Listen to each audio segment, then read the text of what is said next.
All right, picking up from the last video, we were talking about government solutions to the market failure of monopoly. More generally, the market failure of deficient competition. So it could be oligopoly as well. Governments can use antitrust legislation to actually break up or prevent monopolies from forming. There's two agencies in the US that are involved in this, the Department of Justice and the Federal Trade Commission. They are empowered to either approve or disapprove mergers or acquisitions. Because the concern is that companies, as they grow, might have a strong incentive to combine with other companies. Why compete with each other when you can just become one? And that may be to the best interest of the company, but it's not in the best interest of efficiency and consumers. So the government gets involved and they prevent that process. Many years ago, Staples Office Supplies wanted to merge with Office Depot, and the government said, no, you can't do it. That would be too much power in that industry in the hands of the combined company. In another example, Microsoft was split up into two separate companies by the government back around 2000. So they can use the power of antitrust to manage monopoly, but you do run into the same issue.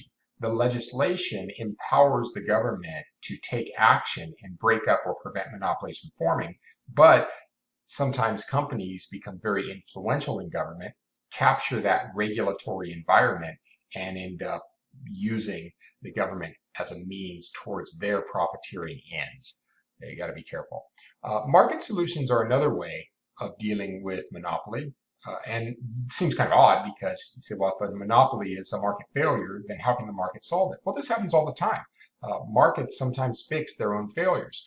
Monopolies, in some cases, are natural and actually create scale economies in production.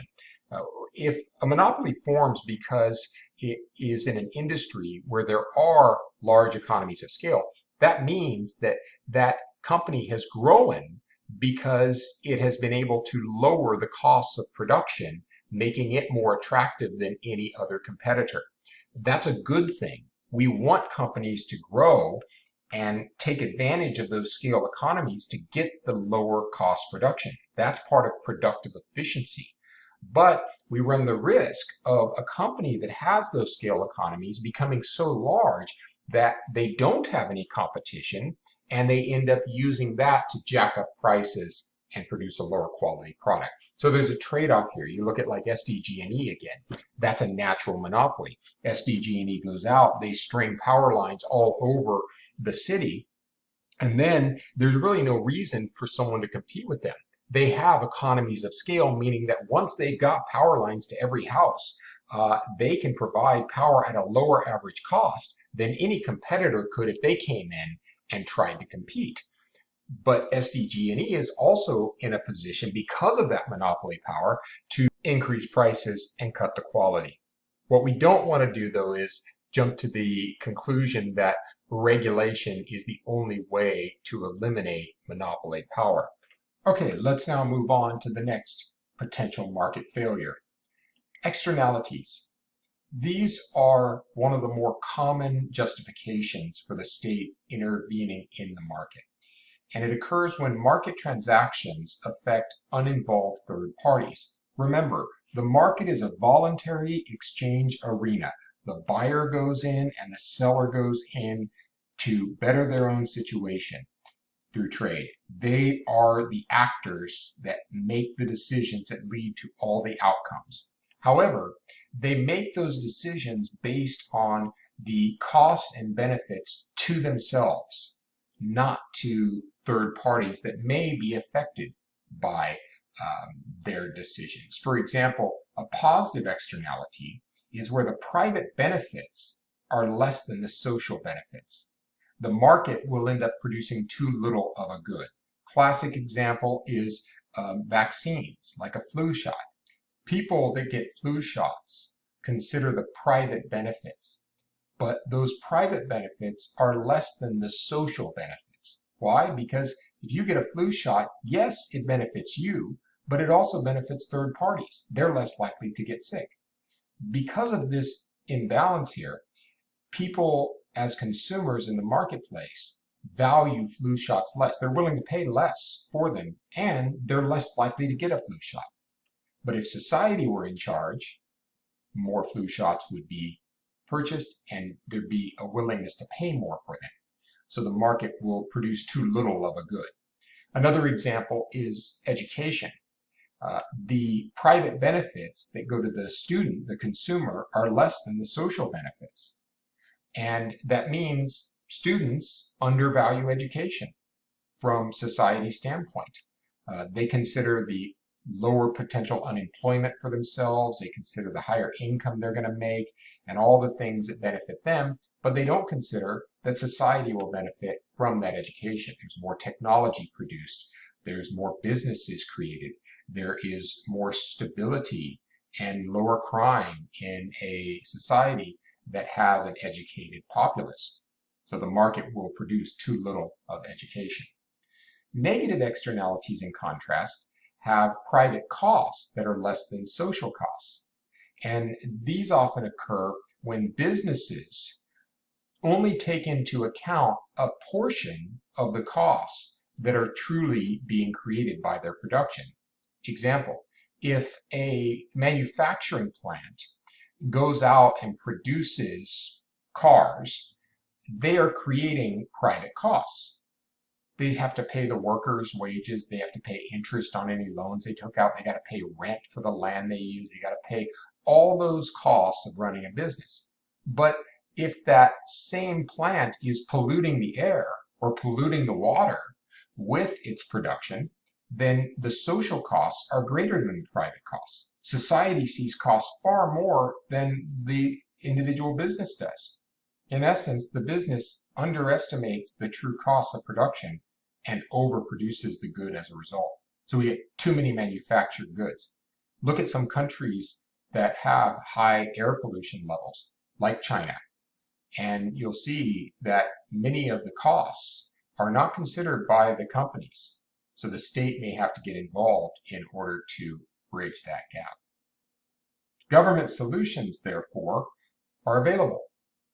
One way to solve the problem is to tax and subsidize.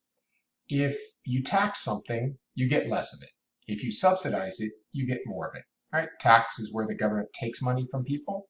Subsidy is where they give money to people based on certain activities. If we find that the market is producing too few flu shots, then we can give people, consumers, money to buy flu shots.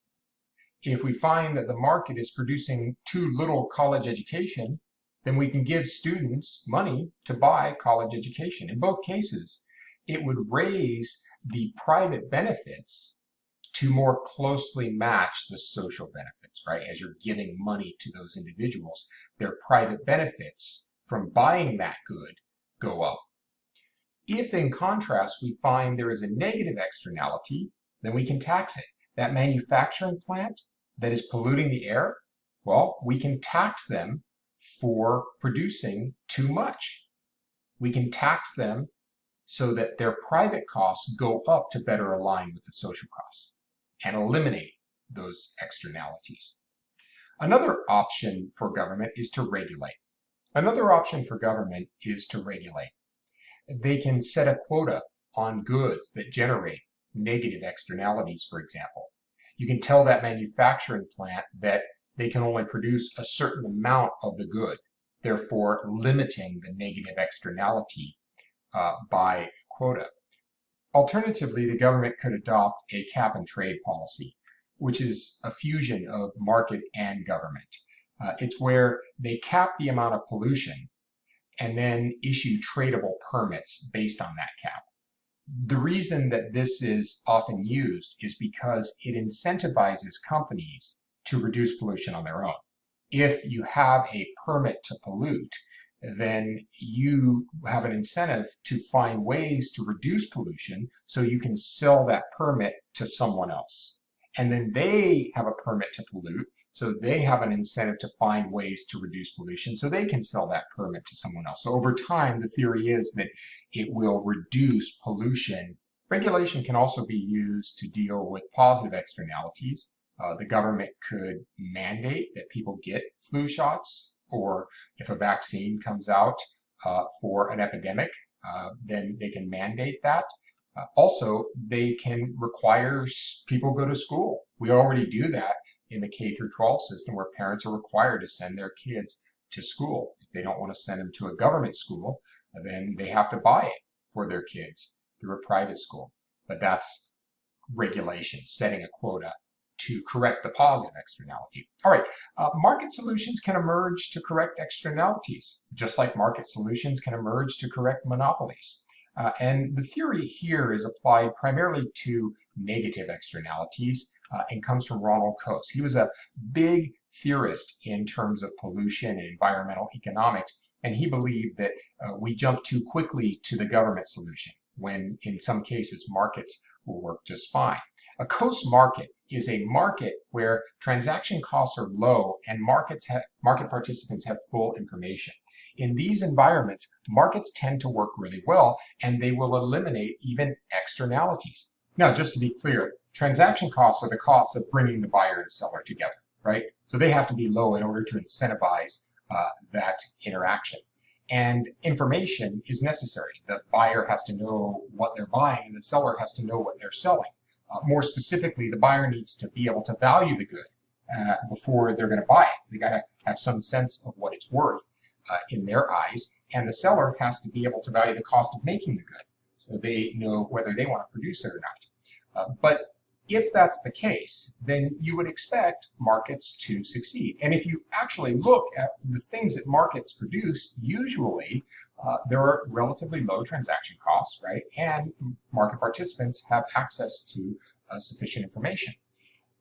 Coase is contending that this may occur when there's externalities. You see, markets are spawning value for goods in the eyes of consumers because consumers have to deal with the problems of life. I mean, there's a market for food because human beings have to eat. It's a problem, right? But we need a food production to survive. There's a market for shelter because we have to be insulated from the elements. It's not something we want to have to deal with, but we do. It's a problem, and the market solves it. So the market is already a mechanism for solving life's problems. The question is, can it solve a problem that it itself created? If there is pollution, for whatever reason, in the air, then you would expect people to value cleaner air. Suddenly, they would attach value to having cleaner air. Going back to China, if you go to China pre-COVID, you would see a lot of people wearing masks, especially on days where the pollution is really high. The mask is a market where transaction costs are low and the participants have full information. The seller knows what it costs to make a mask, and the buyer can apply a value to that mask because they have some sense of what it's going to do for them, how it's going to clean the air, filter the air, whatever. So voluntary exchange does occur, and that helps reduce the externality. It may not eliminate it, but it helps reduce it.